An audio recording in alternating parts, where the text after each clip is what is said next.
Classmate got pranked by fake letter after screwing us over. Old story by user the Red Avatar. This is a very old revenge from when I was a teenager in the 90s. There were only a few PC gamers around at the time, and without internet it was hard to get hold of new games. Me and a friend bought games from abroad via airmail because local stores didn't sell many, but these weren't cheap. We'd trade them with each other and would copy the copy protection, which was often included, so this made it semi-affordable for us. A new kid joined our class however, and his uncle had tons and tons of games we didn't have. We offered to trade games with him and gave him our original copies for him to copy, and in return we got corrupted floppies. Yes, this was the 90s, missing copy protection, etc. And after a few months of this we received not a single working game, while he had received all of our games, The Settlers, Doom 2, Monkey Island games, etc., and some he returned in less than nice condition. We had enough and we wanted to get revenge, but we didn't know how. Now, the 90s were known for the many AIDS campaigns after Freddie Mercury died of AIDS in 1991. I was a huge fan of Queen, and this new friend would often mock me for liking a gay singer.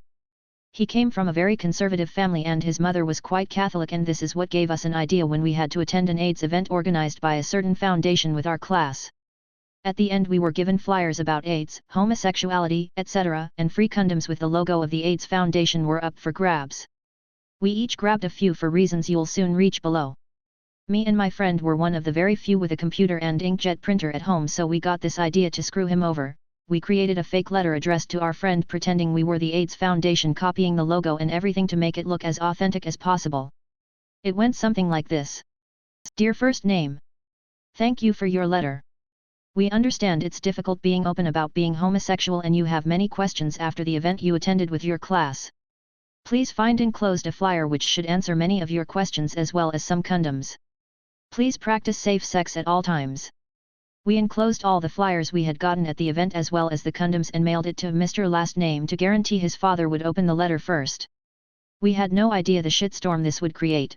We knew him being homophobic this would be great revenge, but apparently his mother had been in tears, screaming, his father angry, and he was grounded for weeks with his parents convinced he was gay. In the end he figured we had something to do with it because we had been carefully fishing to see if our prank had succeeded, but at first he thought the letter was authentic and we had contacted the foundation in his name. When we finally confessed we had faked it all, we had a nice trip to the principal to explain why we had done this with his parents present. It's still the best revenge I ever took in my life, even though it was 30 years ago.